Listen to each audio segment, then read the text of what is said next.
Hadirin Bapak Ibu, dengan segala hormat kami undang Paduka yang mulia. Bismillahirrahmanirrahim. Assalamualaikum warahmatullahi wabarakatuh. Baru saja terjadi pemberian nama gelar ya Kerajaan Santorboneh kepada Profesor Dato Muhammad Ehwan Tan Sri Dr. Muhammad Ehwan Haji Keriman dengan nama Imangasaki Rinyoro. Pemberian gelar ini tentu tidak sembarang. Ini harus melalui proses yang panjang, ya. Apalagi ini adalah yang digelar sebagai gelar penghargaan dari Malaysia. Ada salah seorang rektor Universitas Kebangsaan Malaysia.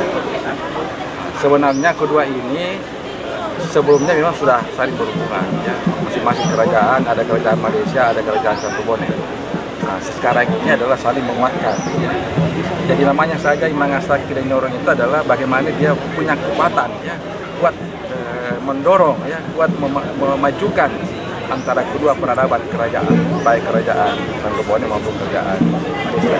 Yang kedua adalah mendorong kekuatan antara Universitas Muslim Malaysia dengan Universitas Kebangsaan Malaysia. Nah, saya kira kedua-dua ini untuk bersinergitas untuk kemajuan kedua belah pihak, yaitu bangsa Indonesia dan bangsa Malaysia. Kalau itu sudah, itu tahun lalu Prof. Dato Tan Sri Dr. Muhammad Ehwan Haji Keriman ini diberi gelar sebagai doktor kehormatan tahun lalu. Insya Allah besok baru kita serahkan salimpangnya secara resmi, walaupun yang lalu kita sudah kasih, tapi insya Allah besok secara resmi kita kasih secara offline. Ya. Jadi kita sudah ada kerjasama. Bahkan memberikan doktor penghargaan itu yang ketiga di ini. Yang pertama itu Wakil Presiden Soekarno, yang kedua Wakil Presiden Kiai Haji Ma'ruf Amin, dan yang ketiga adalah Prof. Dato Ehwan Haji Keriman. Bersama dengan khususnya dalam Smart University. Bumi sekarang ini kan menuju ke Smart University. Jadi kita jadikan sebagai Universitas Kebangsaan Malaysia ini adalah sebagai perguruan tinggi yang mampu memberikan masukan-masukan agar UMI bisa juga ikut seperti Universitas Kebangsaan Malaysia yang masuk ranking 100-an dunia. Itulah University of Malaysia merasa berbesar hati di atas penganugerahan Imam Manggana Sakti Dainyorong yang diberikan oleh kerajaan Santorboneh kepada Universiti Kebangsaan Malaysia. Satu pengiktirafan yang besar kepada universiti dan kepada diri saya. Saya menganggap ini sebagai satu amanah untuk mengukuhkan lagi hubungan silaturahmi di antara kedua buah negara, khususnya Malaysia dan juga Indonesia, dan juga dua buah universiti yang membawa bendera semangat nasionalis di antara Universiti Kebangsaan Malaysia dan Universiti Muslim Indonesia. InsyaAllah pada masa-masa akan datang, pihak Universiti Kebangsaan Malaysia akan meneruskan kerjasama dalam berbagai bidang, terutamanya melibatkan penyelidikan, riset, melibatkan pemberian geran kepada pelajar-pelajar untuk menyambung pengajian di peringkat S2 dan S3. Satu pengiktirafan kepada Universiti Kebangsaan Malaysia, dan saya mengucapkan banyak terima kasih.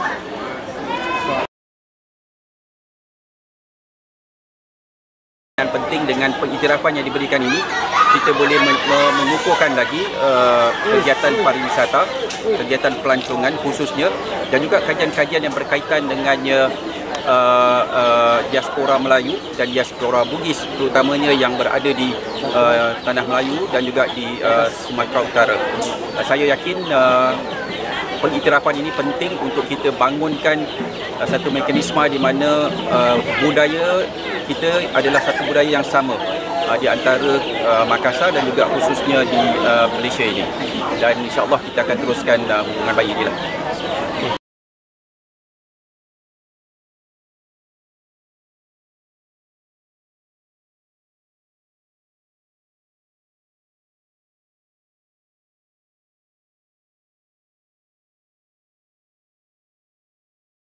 Saya bersama dengan penyelidik daripada Universiti Sultan Zainal Abidin menjalankan kajian berkaitan dengan diaspora Bugis Melayu di Tanah Melayu.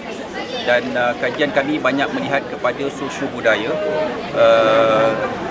kebudayaan yang terdapat, yang diadaptasi oleh masyarakat Bugis di Tanah Melayu lah. Di UKM kita ada banyak kajian-kajian yang kita laksanakan berkaitan dengan pembangunan masyarakat Bugis khususnya di Makassar ini. Dan dalam kajian saya sendiri, saya melihat kepada bagaimana teknologi kapal pinisi yang telah pun dibukukan pada tahun 2018 oleh penerbit UNISA, dan banyak menceritakan bagaimana kepakaran, keunikan kapal pinisi ini dibina oleh masyarakat Bugis dahulu kala, terutamanya pada abad ke-8, ke-9, ke-10 yang mereka ini antara pelayar-pelayar yang paling hebat di diaspora Melayu di tanah Melayu. Datang sekaligus menjadi perwakilan pemerintah Sulawesi Selatan menyampaikan apresiasi untuk terselenggaranya event yang luar biasa ini, penganugerahan gelar adat untuk Vice Chancellor dari Universiti Kebangsaan Malaysia dengan gelar tadi itu Mangasaki Denyoro. Ya, ini sangat luar biasa, dan bagi kami ya di sini juga ada Pak Kadis Pariwisata Takalar ya. Jadi kita melihat bahwa momen ini, peristiwa ini adalah hal yang sangat luar biasa karena ini akan menjadi kebangkitan awal berkembangnya kembali pariwisata kita, khususnya dari mancanegara untuk ke Indonesia. Kami juga tadi sudah berbincang dengan beliau, insya Allah akan siap mendukung pengembangan pariwisata Sulawesi Selatan dengan berbagai kajian-kajian kebudayaan, dan juga akan mendorong kunjungan wisatawan dari Malaysia ke Indonesia, khususnya ke Sulawesi Selatan. Ya, jadi hadirin Bapak Ibu, dengan segala hormat kami undang Paduka yang mulia